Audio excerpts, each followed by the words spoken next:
They mocked the black lunch lady, but were shocked when she solved the impossible. Evelyn walked through the long marble corridor of the university, her shoes clicking softly against the polished floor. She carried 2 heavy trays stacked with bowls of soup and baskets of bread, making her way toward the faculty dining room. To most people in this place, she was invisible, a woman in a faded beige uniform, a simple headscarf wrapped neatly around her hair, hands rough from years of work.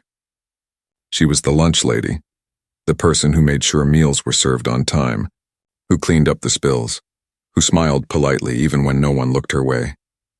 But to Evelyn, every corner of this university held a kind of quiet magic, the echo of footsteps in the hallways, the smell of chalk dust that lingered in classrooms, the tall windows that poured in streams of light onto shelves filled with books. It reminded her of a dream she once had, a dream of being on the other side of those classrooms holding the chalk instead of the tray, learning instead of serving. That dream had been taken from her years ago, not because she lacked the ability, but because life had a cruel way of reminding her of her place. "Move faster, lunch lady. The professors don't like to wait," one of the student assistants muttered as he brushed past her. Evelyn didn't reply. She lowered her gaze, steadying the tray, and continued on. Inside the dining hall, the professors sat around a long oak table, engaged in animated discussions about research papers and academic debates. She placed the food carefully in front of them, her movements quiet and precise. No one thanked her. No one looked at her. She was simply part of the background like the furniture, and yet Evelyn listened. Always listened. She caught bits and pieces of conversations, words about mathematics, equations, theories, unsolved problems. The words pulled at something deep inside her, like a memory she had buried long ago. Once when she was younger, she had loved those same words. Numbers had spoken to her like a secret language, a world where logic created beauty. She remembered solving equations under the dim light of a kerosene lamp, her heart racing with joy when the solution appeared on the page. But that was a different time, a different life. Now she was here, carrying trays, that afternoon. When the professors left the dining hall and the students scattered to their classes, Evelyn went about her cleaning. She picked up stray napkins, wiped down the tables, stacked the chairs neatly. When the room was quiet, she paused for a moment. Through the open door of the lecture hall across the corridor, she saw a chalkboard filled with symbols and numbers. She set down her cleaning cloth almost without thinking and stepped closer. The blackboard stretched across the wall filled with lines of white chalk. Integrals, square roots, strange formulas. Evelyn stood there reading the language she thought she had forgotten. Slowly, the lines began to make sense. She tilted her head, her lips moving silently as she traced the steps in her mind. "What are you staring at?" The sharp voice broke her concentration. She turned to see a group of graduate students entering the hall. They carried notebooks and wore confident smirks. One of them, a tall man in a dark suit, laughed and said, "Don't tell me the lunch lady thinks she can solve this."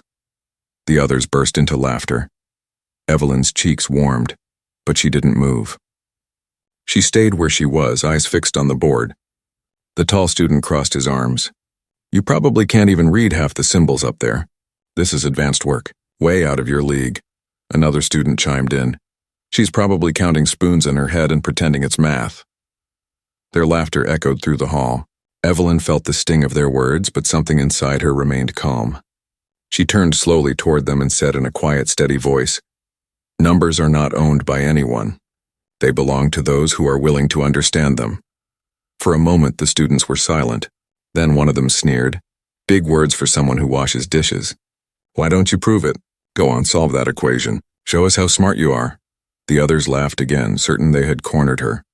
Evelyn looked back at the chalkboard. The problem was complex, yes. It was the kind of problem professors gave to challenge their brightest students. But the numbers called to her. They spoke in the old language she once loved. She wanted to lift the chalk and write, to let her hands show what her heart already knew. But she also knew the danger. If she tried and failed, they would mock her forever. If she walked away, they would think her silence meant defeat. Her hand tightened around the edge of her apron. "I don't need to prove myself to laughter," she said softly, turning back toward her cleaning supplies. The students jeered louder, satisfied that she had backed down. One of them shouted, "See, too dumb!" Just like I said. Evelyn kept walking, but inside her chest a fire had been lit. The words "too dumb" followed her down the hallway, echoing against the walls. They reminded her of every time she had been told she did not belong, every door that had been closed in her face, every opportunity denied because of who she was and what she looked like.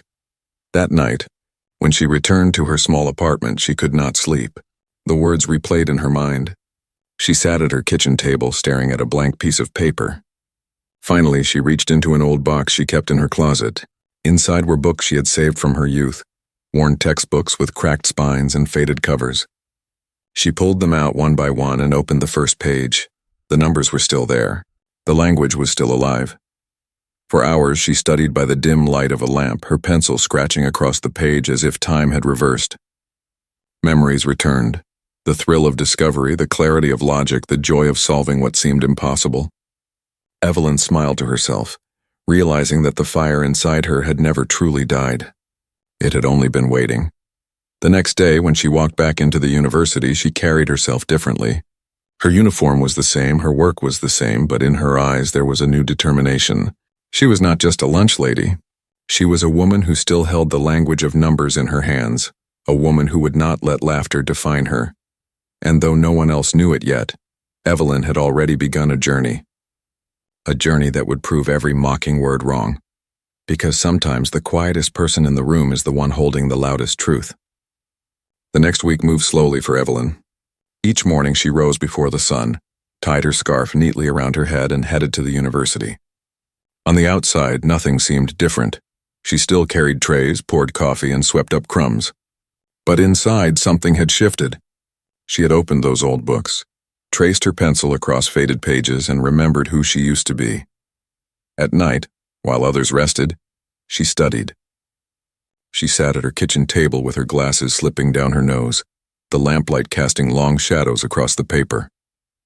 The apartment was quiet except for the soft hum of the refrigerator and the scratching of her pencil. She practiced problems again and again, her brow furrowed in concentration, her hands steady. Evelyn was tired, but it was a good kind of tired, the kind that came from working towards something bigger than herself. She did not tell anyone what she was doing.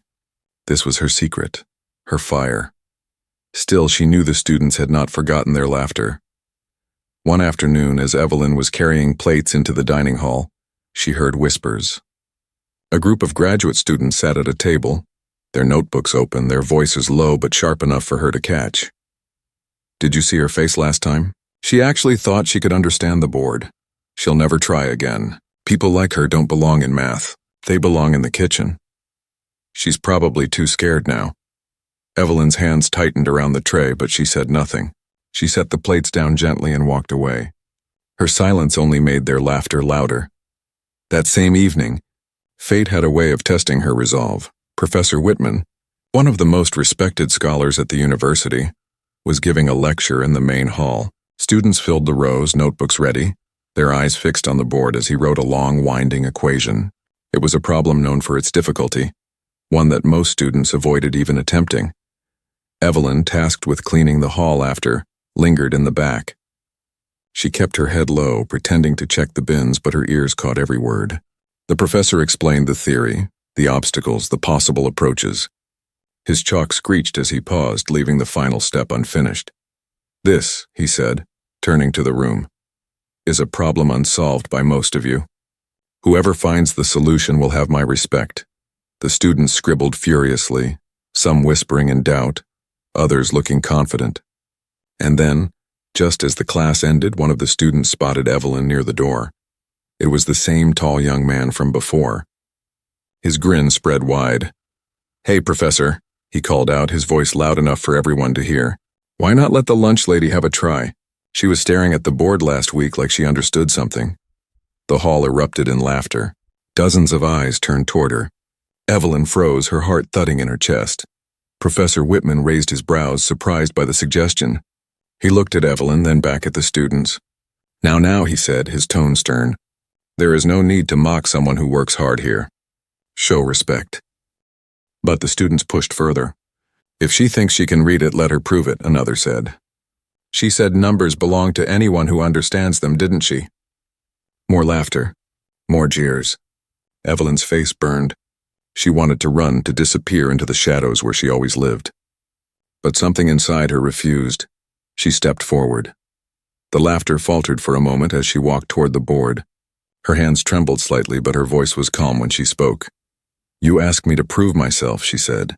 "But I don't need to prove anything to you. I do this for myself." The students exchanged glances, smirking, whispering. One muttered, "She's bluffing." Evelyn picked up a piece of chalk. Her hand hovered over the board. For a moment, the room went silent, waiting. Then she set the chalk down and drew a line. Slowly, methodically, she began to write. Every step was careful, her handwriting neat, her reasoning precise. She broke the problem into smaller parts, her voice steady as she explained each move. "If you approach it this way," she said softly, "the equation simplifies. Here, you cancel this term. And then this." The students leaned forward. Some laughed nervously. Others frowned, realizing she was not fumbling. She knew what she was doing. Minutes passed. The sound of chalk filled the air. Line after line, Evelyn moved closer to the solution. Her heart pounded, sweat dampened her forehead, but she did not stop. She remembered her nights at the kitchen table, her hours of study, the fire that kept her awake. She remembered the words, "too dumb," and she let them fuel her. Finally, she reached the last step. She circled the answer. The board was complete. The room was silent. For a long moment, no one spoke. Then Professor Whitman stood, his eyes wide. He walked to the board, adjusted his glasses, and studied her work. He traced each step with his finger, nodding slowly. When he turned back to the room, his voice was filled with awe. "She's right," he said. Gasps rippled through the hall. The students stared at Evelyn as if seeing her for the first time. Some looked ashamed, others shocked. The tall young man who had mocked her the most sat frozen, his mouth half open. Evelyn set the chalk down gently. She did not smile, did not gloat. She simply wiped her hands on her apron and said, "Numbers do not care about status or titles. They reveal their truth to whoever is willing to listen." With that, she turned and walked out of the hall. Behind her, the silence was louder than the laughter had ever been. That night, when she returned home, Evelyn sat once more at her table. She opened her old textbooks, a small smile tugging at her lips. For the first time in years, she felt like the girl she once was, the girl who had believed in her own brilliance. But now, the world had seen a glimpse of it too. The university buzzed with whispers the next morning. Word traveled faster than Evelyn ever expected. Students huddled in corners, speaking in hushed tones. Professors exchanged glances in the hallways. It was not about an academic breakthrough in a lab or some discovery in the library. It was about the woman in a faded uniform, the woman with a scarf tied neatly on her head, the woman who carried trays but had solved the impossible. Some called it a fluke. Others doubted it could even be true. But those who were there in the lecture hall the night before swore they had seen it with their own eyes. Evelyn, the lunch lady, had stood before the board, taken up the chalk, and written a solution that the brightest among them had failed to complete. For Evelyn, however, the whispers did not change her morning. She woke as she always did before dawn, pulled on her uniform and tied her scarf. She rode the same bus, walked the same cracked sidewalk, and entered the same grand building where most did not notice her presence. But inside her chest there was something new. Not pride exactly, not victory, but a quiet strength. She had faced the jeers and walked away with her head high. Still, she knew this moment had opened a door she had once shut tightly, a door to a part of herself she had buried long ago. That evening, when she returned to her small apartment, she sat at her table with her textbooks once more. But instead of working through problems, her mind drifted to the past. She remembered the first time she had ever fallen in love with numbers. She had been a little girl, sitting on the wooden porch of her grandmother's house. Her father had placed an old math book in her lap, one he had bought secondhand. "Try it," he had said with a gentle smile. And she had. She remembered how the numbers seemed like puzzles waiting for her to unlock. They gave her joy, gave her escape.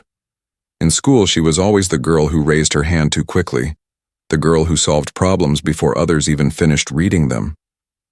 Teachers had praised her. Some had whispered she could be something great, maybe a scientist, maybe a professor herself. She had believed them. For years, she had carried that dream like a torch. But life has ways of testing dreams. Her father passed away when she was just 15. Her mother struggled to provide, and Evelyn, the eldest, had to step in. She worked part-time jobs after school, sometimes missing classes to keep the lights on. Even then, she never stopped studying. But when her younger siblings needed school fees, when the rent was due, her own education became less important. She had been accepted to a university once. She still remembered the letter, the thrill of seeing her name printed in bold. But the money was not there. The fees were impossible, and so she put the letter in a drawer and never spoke of it again. Instead, she took the first job she could find, in a cafeteria serving meals. What she thought would be temporary became permanent. 1 year turned to 2 and then a decade. The scarf on her head grew older, the lines on her hands deeper. People forgot she had once been a girl who solved equations under the lamplight. Even she forgot, until now. Her pencil tapped lightly against the notebook as tears welled in her eyes. She was not crying from sadness, but from memory. Memory of the girl she had once been, the girl she still was deep inside. The next day at the university, she moved quietly through her tasks. Some students stared as she walked by, whispering. Others tried not to look at her at all. The tall young man who had mocked her avoided her completely. But Evelyn did not seek their approval. She carried her trays with the same grace as always, though her heart was heavier with thought. Later that week, Professor Whitman found her in the hall. He adjusted his glasses, cleared his throat, and said, "Miss Evelyn, may I have a word?" She blinked, surprised. No professor had ever spoken her name before. "I wanted to thank you," he said. "What you did the other night, it was remarkable." Evelyn lowered her gaze. "It was nothing, sir. Just numbers on a board." "No," he said firmly. "It was more than that. It was proof of a mind that refuses to be silenced. You have a gift." Evelyn smiled faintly, but her eyes carried the weight of years. "A gift does not always matter, Professor. Sometimes the world decides whose gifts are worthy." His expression softened. "The world may decide many things, but the truth has a way of shining through. I would like to help you if you will allow it." Her heart skipped. Help? She wanted to believe him. But she had spent so many years building walls to protect herself from disappointment. She nodded politely and excused herself, but his words lingered. That night she opened her drawer again and pulled out the old acceptance letter, yellowed with age. She unfolded it slowly, tracing the words with her fingers. Her name was still there, printed in bold. Her dream had not been erased, it had only been delayed. As she sat in her quiet apartment, she whispered to herself, "Maybe it is not too late." She thought of the students who laughed, the professors who doubted, and the chalkboard that had silenced them all. She thought of her father, handing her the second-hand math book with that gentle smile. She thought of her younger self, solving puzzles with joy. No, it was not too late. For years she had accepted her place as invisible, but the truth was that she had never been invisible. She had simply been underestimated. And now the world was beginning to see her again. The revelation was not just for the students or the professors, it was for her. A reminder that brilliance cannot be erased by years of silence, nor can a dream be killed by hardship. It only waits like embers, ready to burn again when given air. Evelyn closed the letter and set it aside. She opened her textbook once more, her pencil steady in her hand. Tomorrow, she knew, would bring more whispers, more looks, perhaps even more laughter. But it no longer mattered. She had found herself again, and that was only the beginning. The whispers had not stopped. In fact, they had only grown louder. What began as gossip among students now spread to professors and administrators. The story of a lunch lady solving an advanced equation was too unusual to ignore. Some dismissed it as exaggeration. Others laughed it off as a trick of luck. But there were those who believed, and among them was Professor Whitman. He had seen the work with his own eyes. He had studied her solution carefully afterward, retracing each line. It was not luck. It was brilliance. The following week, as Evelyn moved quietly between dining tables, carrying plates and wiping spills, she overheard more voices. "I heard Whitman confirmed it." "No way. She couldn't have solved that." "Some people are born smart, but her? She cooks stew and washes dishes." "Then explain why Whitman is defending her." The sting of their words pressed against her, but Evelyn had grown used to the sting of doubt. It had followed her all her life, and yet beneath that sting was something else, a determination that grew stronger each day. Professor Whitman eventually approached her again. This time his tone carried more urgency. Miss Evelyn, he said gently, standing near the service counter. I have been thinking. These students, they will not stop mocking unless they see the truth for themselves. Would you allow me to arrange something? Evelyn frowned. Arrange what, Professor? A demonstration, he explained, in front of the faculty and students. If you solve another equation, one chosen on the spot, they will have no choice but to believe. It will silence the mockery once and for all. Her heart skipped. A public test, in front of all those faces, all those eyes that had ridiculed her. She imagined standing at the board, the silence pressing down, the fear of her hands trembling. What if she failed? What if her mind went blank under the weight of their judgment? And yet another image came to her mind. Her father's old math book, the joy she once felt, the spark that had returned to her in recent nights. If she walked away now, the laughter would follow her forever. But if she stood her ground, if she proved them wrong, it would not just silence the laughter. It would reclaim her dignity. I am only a lunch lady, she said softly. No, Whitman said firmly. You are a mathematician. You simply forgot. Let me help you remember. That night, Evelyn lay awake in her small bed, staring at the ceiling. Her heart wrestled between fear and courage. She thought of every time she had been told she was not enough. Every time life had closed a door in her face. She thought of her siblings who once looked up to her as the clever one. She thought of the younger Evelyn, the girl who believed she could change her life with numbers. By morning, she knew her answer. When Professor Whitman asked again, she nodded. Yes, I will do it. The announcement spread quickly. The lunch lady would attempt to solve a problem in front of the university. Some came out of curiosity, others for entertainment, still others to watch her fail. Students joked about it in hallways. Professors shook their heads, wondering why Whitman would risk his reputation for a kitchen worker. The day of the demonstration arrived. The lecture hall was packed. Students filled every seat, some standing in the aisles. Professors lined the back wall, their arms crossed. At the front, the blackboard loomed, clean and ready. A piece of chalk rested on the ledge, waiting. Evelyn stood just outside the door, her palms sweaty beneath her gloves. She wore her usual uniform, her scarf neatly tied. Her heart raced, but her face was calm. Professor Whitman touched her shoulder lightly. Remember, he whispered, numbers belong to no one. They will speak if you listen. She nodded, inhaled deeply, and stepped inside. The noise of the crowd softened into a hush as every head turned. Murmurs spread quickly. Some laughed under their breath. Others leaned forward, curious. Evelyn walked slowly to the front, her steps measured. She did not look at their faces, only at the blackboard. Professor Whitman addressed the room. Today you will see truth for yourself. We will present a problem, chosen at random, and Miss Evelyn will attempt to solve it. A murmur rose again, some skeptical, others excited. Another professor approached the board and carefully wrote an equation. It was long, complicated, the kind that made students groan. He stepped aside, folding his arms, almost daring Evelyn to try. The chalk was now hers to lift. She reached for it, her fingers trembling. For a moment her vision blurred, her mind blank.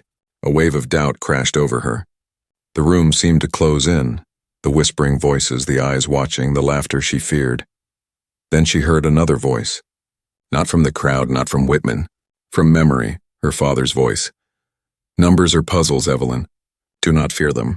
They are waiting for you to unlock them. Her breath steadied. She pressed the chalk against the board and began. Step by step, she wrote, each symbol clear, each line deliberate. She whispered her reasoning as she worked, not for them, but for herself, to keep her rhythm, to drown out their doubt. The numbers flowed, one leading to the next, as if they had been waiting for her all these years. The room grew silent. Even the students who had mocked her leaned forward, eyes wide. The professors exchanged glances, their skepticism fading into surprise. Minutes stretched into an eternity. Evelyn did not rush. She let the numbers guide her. At last she reached the final step. Her hand slowed, her chalk circling the answer. Then she placed the chalk down. She stepped back. The board was filled with her work, clear, precise, undeniable. For a moment, silence reigned. Then Professor Whitman stepped forward, scanning her solution. He moved slowly, carefully, tracing each line. His eyes widened as he reached the end. He turned to the room, his voice strong. It is correct. Gasps, murmurs, then a wave of silence. The same mouths that had once called her too dumb now hung open in disbelief. Students who had laughed were stunned into shame. Professors who had doubted lowered their eyes. Evelyn stood quietly, her hands folded. She did not smile, did not boast. She simply stood calm and steady as if she had only done what was natural. Finally, she spoke. Her voice was soft but carried through the hall. Knowledge does not wear a uniform. It does not belong to titles or positions. It belongs to anyone who listens, anyone who works, anyone who believes. Do not mock those who seem small. You do not know the size of their spirit. With that, she turned and walked out. The hall remained silent long after she was gone. That night, back in her apartment, Evelyn sat once more with her textbooks. But this time she did not feel like the lonely lunch lady studying in secret. She felt like a woman who had stepped back into the light, reclaiming what was always hers. For the first time in decades, she whispered aloud, "I am a mathematician," and this time, she believed it. The following morning, the campus seemed different. Evelyn walked through the same hallways she always had, her tray balanced carefully in her hands, but this time, people noticed her. Students who once brushed past her without a glance now stepped aside. Some lowered their heads in shame, while others whispered as she walked by. A few even offered quiet smiles, though they seemed uncertain if she would return them. Professors paused mid-conversation when she entered the dining hall, their voices softer, their eyes more curious than dismissive. It was as though the walls themselves remembered what had happened in the lecture hall. The silence, the solution, the moment the impossible had been solved by the woman in the uniform. For Evelyn, it was strange. She had spent years blending into the background, invisible to most. Now every step she took was watched. She felt both exposed and affirmed. During lunch, a student approached her timidly, a young woman with glasses and a notebook clutched to her chest. "Excuse me, ma'am," she said nervously. I just wanted to thank you. I was there the other night. Watching you gave me courage. I've been struggling in math, but when I saw you solve that, I thought maybe I can too." Evelyn's heart softened. She smiled gently. "Of course you can. Math does not belong to the smartest person in the room. It belongs to the one who does not give up." The girl's eyes shone and she hurried away, her notebook pressed even tighter to her chest. Evelyn stood quietly, letting the words settle in her own heart. She had not only defended herself, she had lit a spark in someone else. But not everyone welcomed her breakthrough. Later that week, she overheard a group of professors in the faculty lounge. She was wiping tables nearby when one of them said, "This is ridiculous. She solved one equation and suddenly everyone treats her like a scholar?" Another added, "It undermines the years of training and discipline we went through. Are we to believe a lunch lady has the same mind as us?" Evelyn paused, her cloth still in her hand. She felt the familiar sting of doubt again. The laughter of the students had been easy to dismiss, but the professors, the ones with authority, were different. Their words carried weight. Professor Whitman, who had joined them, spoke firmly. "Do not let your pride blind you. What she did cannot be dismissed. You call it luck? Then challenge her again. You'll see it is not luck." The others grumbled but fell silent. Evelyn walked away quietly, her heart heavy. Even when she had proven herself, there were those who would never accept her. That night she returned home to her small apartment. She sat at her table, the same place where she had revived her old dreams. But this time her pencil hovered over the page, unmoving. The words of the professors echoed louder than her own thoughts. Could it be true? Was she only fooling herself? Did she really belong in their world? Her eyes fell on the drawer, where the old acceptance letter still rested. Slowly she pulled it out. She read her name again, bold and certain. That letter had once been a door, and though life had closed it, she had found her way back to it now. "No," she whispered firmly, tears forming in her eyes. "I do belong." She began to write again, filling page after page with calculations, her determination stronger than the doubt. The following week, Evelyn found herself called into the dean's office. She had never stepped foot there before. The room was lined with books, the air heavy with authority. The dean, an older man with silver hair, studied her for a long moment before speaking. "Evelyn," he said, his voice measured, "your recent demonstration has caused quite a stir. Some are impressed. Others are uneasy. but we cannot ignore what happened. I would like to know your story. Evelyn sat quietly, her hands folded in her lap. She told him of her childhood, her love for numbers, the loss of her father, the sacrifices she had made for her family, the acceptance letter she could not use. She spoke not with bitterness but with calm honesty. The dean listened, his expression unreadable. When she finished, he leaned back in his chair. You remind me of something I had forgotten, that talent does not always follow the path we expect. I cannot promise you everything, but I will speak with the faculty. We may find a way to give you the chance you were denied. Evelyn's eyes widened. A chance? Yes, he said. Perhaps to audit classes, perhaps even more. But know this, it will not be easy. Some will resist. They will call you an outsider. You must decide if you are ready to face that. Evelyn left the office with her heart pounding. A chance. After all these years, the door she thought was closed forever was opening, even if just a crack. The days that followed were filled with tension. Some professors ignored her entirely, refusing to acknowledge her presence. Others tested her with questions in hallways, half in challenge, half in curiosity. Evelyn answered calmly when she could, and when she could not, she admitted it honestly. But among the students, something beautiful began to happen. They came to her in quiet moments asking for help. At first, just a few, those struggling with equations, those who had lost hope. Evelyn began tutoring them after her shifts in a corner of the cafeteria. With a piece of chalk and a small board, her gentle patience, her way of breaking down the complex into the simple, drew more and more students. Soon her little corner was full. The same woman who once walked unseen through the halls was now a source of guidance, of encouragement. Evelyn did not boast. She did not seek recognition. She only smiled and said, "Numbers are not to be feared. They are your friends if you listen to them." Word of her tutoring spread, and even some who had mocked her came quietly, too ashamed to admit they needed help. Evelyn welcomed them all. She saw in each of them the younger version of herself, the child who once solved problems by lamplight. But beneath the growth and respect, the resistance still remained. The professors who felt threatened, the ones who whispered behind closed doors, had not given up their scorn. Evelyn knew her journey was far from over, yet as she walked home one evening, the cool breeze brushing her face, she realized something important. For the first time in decades, she was not just surviving. She was living her dream again, piece by piece, and she knew one truth clearly now: they could mock her. They could doubt her, but they could never erase what she had already proven. She had solved the impossible, and now she was just beginning. By now, Evelyn's name was known across the campus in a way it had never been before. Once she had been just a shadow in the background, a figure in a uniform who carried trays and wiped tables. Now her story traveled from classroom to classroom, from professor to professor. Some spoke with admiration, others with resentment, but no one could deny her anymore. Students came to her daily. They arrived after meals, notebooks in hand, gathering at the corner of the cafeteria where she sat with her chalkboard. She explained equations with patience, breaking them down into simple steps that even the most anxious minds could follow.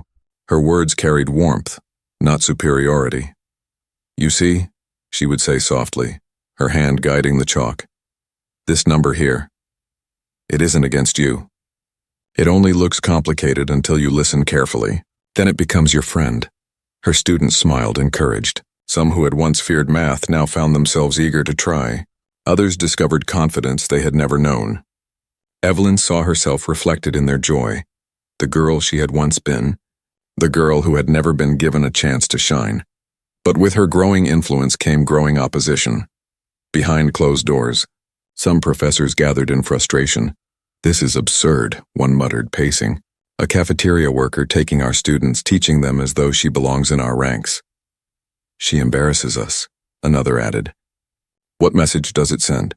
That anyone without training can walk in and do what we do?" Professor Whitman, who stood among them, spoke firmly. "It sends the message that brilliance cannot be hidden by uniforms or status. That is not embarrassment, it is truth." The room bristled with disagreement. One professor sneered, "Truth? She is a distraction. Students are worshiping her as though she's a miracle. If we let this go on, she will undermine the authority of this institution." "Or perhaps," Whitman countered, "she will remind this institution of what it was meant to be, a place where knowledge is shared, not hoarded. The words hung heavy in the air. Some turned away in silence, unwilling to hear. Others clenched their jaws, their resentment deepening. Evelyn, unaware of the storm brewing, continued her quiet work. She still served meals each day, still scrubbed dishes, still walked the halls with trays. But the cafeteria corner where she tutored grew fuller with each passing week. She did not advertise herself. The students came because they trusted her, because she believed in them when others did not. One afternoon, as Evelyn finished a lesson, she noticed a boy lingering at the edge of the group. He was tall, with slumped shoulders, his notebook clutched tightly. His face was familiar. It was the same student who had once laughed the loudest at her in the lecture hall. He did not approach immediately. He hesitated, shifting nervously before finally stepping closer. "Miss Evelyn," he said quietly, his voice strained. I need help." The students around her fell silent, staring at him. Evelyn looked at him for a long moment, remembering the sting of his laughter. But then she saw the fear in his eyes, the same fear she had seen in countless others who felt lost. "Sit down," she said softly. He blinked, surprised. Slowly he sat. Evelyn took his notebook, flipping through pages filled with messy calculations. She explained each mistake with kindness, guiding his hand as he corrected them. The other students watched, stunned. When he finally solved the problem correctly, the boy looked up, his face red with relief. "Thank you," he whispered. Evelyn nodded gently. "We all stumble. What matters is that you keep walking." The room was quiet. In that moment, her greatness was undeniable, not just in solving problems, but in lifting others beyond their shame. But while her students admired her, those in power grew more restless. One evening, Evelyn was summoned again to the dean's office. She entered with calm dignity, her scarf neatly tied, her hands folded before her. The dean's expression was serious. "Evelyn," he said carefully, "there are members of the faculty who are not pleased with your influence. They feel threatened. They argue you are overstepping your role." Evelyn listened in silence. The dean sighed. "I believe in you. Professor Whitman believes in you. But this institution runs on politics as much as on knowledge. I must warn you, there will be attempts to discredit you, to silence you. You must be ready." Her heart tightened. She had faced mockery all her life, but now the opposition carried more power. Yet as she stood there, she realized something. She was no longer the woman who lowered her head in silence. She was not invisible anymore. She met the dean's gaze and said calmly, "If they try to silence me, I will not stop teaching. I will not stop helping. They cannot take away what I know." The dean's eyes softened. "Then you are stronger than most who sit in these halls." And so it was. The following week, a challenge was arranged, this time not by Whitman, but by those who wanted her gone. She was invited, or rather forced, to stand before the faculty and solve another set of problems, chosen to humiliate her. The lecture hall filled once more, tension thick in the air. Evelyn stood at the board, chalk in hand, the eyes of her doubters fixed on her. But this time she did not tremble. This time she was ready. She worked calmly, her mind steady. Each line of chalk struck like truth itself, undeniable, clear. One by one she solved the problems, her explanations firm and simple. When she placed the chalk down at last, the silence was deafening. Professor Whitman rose. "She has proven herself again. You can fight her presence, but you cannot fight her truth." Some clapped softly, students at first, then others. The sound grew louder, filling the hall until even the skeptics could not drown it out. Evelyn stood quietly, her hands folded, her face calm. Inside, however, she felt something shift. For the first time, she was not just proving herself. She was transforming the way others saw her, and perhaps even the way the institution saw itself. That night, walking home beneath the street lamps, Evelyn smiled to herself. She had faced their scorn, their fear, their challenges, and she had not broken. Instead, she had risen. She was no longer simply the woman who solved the impossible. She was the woman who taught others to believe in their own possible. And that was a transformation no one could take away. Months passed, and what had begun as whispers about a lunch lady solving an impossible problem grew into something much larger. Evelyn's name traveled beyond the walls of the university. Students who had once mocked her now spoke of her with respect. Professors who had dismissed her were forced to acknowledge her. and those who had witnessed her rise carried the story with them, spreading it like a fire that refused to go out. But Evelyn herself remained the same woman. Each morning she still rose before dawn, tied her scarf, and put on her uniform. She still carried trays, poured coffee, and swept crumbs. Yet something invisible had shifted. She was no longer unseen. Wherever she walked, eyes followed her, not with ridicule but with recognition. Her tutoring corner in the cafeteria became almost like a second classroom. Students crowded around her after meals, notebooks open, their voices eager. She welcomed each one with patience, no matter how simple or difficult the question. "You do not fail because you are not smart," she told them gently. "You fail when you stop trying." And here, no one is allowed to stop trying. The students laughed at her warmth, but they listened, and slowly their fear of math faded. They began to see numbers as Evelyn did, not as barriers, but as puzzles waiting to be solved. One afternoon, the young woman with glasses, the same one who had thanked Evelyn weeks ago, stood up during a tutoring session. Her voice shook as she said, "Miss Evelyn, because of you, I passed my exam. I never thought I could, but I did." "Thank you." Applause broke out among the group. Evelyn's eyes glistened, but she simply nodded. "Do not thank me," she said softly. "Thank yourself. You believed when it was hardest." Word of her tutoring spread so widely that even students from other departments came to her. Some came out of curiosity, others out of desperation, but all left with a new understanding. Evelyn had become more than a lunch lady. She had become a mentor, a guide, a symbol of perseverance. But recognition is not always gentle. One day, a local newspaper picked up her story. The headline read, "University Lunch Lady Solves Advanced Equation. Inspires Students." The article painted her as a hidden genius, a woman whose brilliance had been buried under years of invisibility. Soon after, reporters arrived on campus. They asked to interview her, cameras flashing, notebooks in hand. Evelyn stood awkwardly at first, uncomfortable in the spotlight. She had never sought fame, never wanted attention, but when they asked her what message she wanted to share, she spoke with quiet strength. "Do not measure a person by their job title," she said. "Do not assume their worth by their uniform. Talent, passion, intelligence, they can live anywhere and anyone. All people need is a chance." Her words spread even further, shared across radio programs and social pages. Messages poured into the university from strangers who said her story had inspired them to return to school, to pursue long-lost dreams, to believe again. Yet through it all, Evelyn remained humble. She still served meals. She still scrubbed dishes. When students asked her why she did not quit the cafeteria and chase a bigger life, she smiled. "This is where I began again," she said, "and beginnings are sacred." But life had more in store for her. One crisp autumn afternoon, the dean called her into his office once more. His expression was softer than before, his eyes kind. "Evelyn," he said, "you have changed this place. Students believe in themselves because of you. Professors are reminded of humility because of you. We cannot ignore that any longer.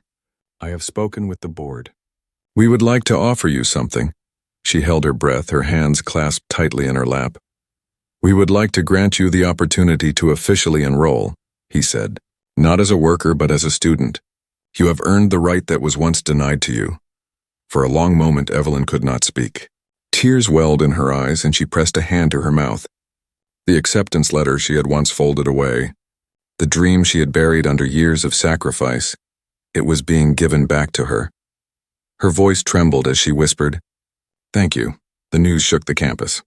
The lunch lady who had once been mocked would now sit in classrooms as a peer. Some professors resisted, still bitter, but others embraced it. Students cheered her on, eager to share desks with the woman who had inspired them. On her first day of class, Evelyn walked into the lecture hall with her books tucked under her arm. She wore her uniform still, for she had not given up her job, but she carried herself with the dignity of someone who belonged. Students turned to look at her, not with laughter, but with respect. She took her seat, her heart swelling. For the first time in her life, she was not standing at the back of the room, cleaning or serving. She was sitting among the learners, exactly where she had always dreamed she would be. Years later, Evelyn would not be remembered as just the woman who solved the impossible. She would be remembered as the woman who taught others to see beyond appearances, who showed that greatness hides in unexpected places. waiting for courage to reveal it. Her legacy lived on in every student she had tutored, every person she had inspired. Some became teachers themselves, telling their own students about the lunch lady who changed everything. Others carried her lesson into their lives outside the university, remembering always that respect must never be measured by titles. Evelyn never claimed to be extraordinary. She always insisted she was just someone who loved numbers, someone who refused to give up on herself. But to those who knew her, she was far more than that. She was proof that resilience could turn scorn into respect, that humility could conquer pride, that brilliance could bloom anywhere, even behind the quiet smile of a woman serving food. In the end, Evelyn's story was not just about solving equations. It was about solving the deeper problem of prejudice and doubt. She had faced a world that told her she was nothing and had shown it she was something more than they ever imagined. And so, long after her chalk had worn away and her scarf had faded, her name remained, spoken not with laughter but with admiration. Because Evelyn, the mocked lunch lady, had done the impossible. She had not only solved equations, she had solved the hearts of those who once refused to see her.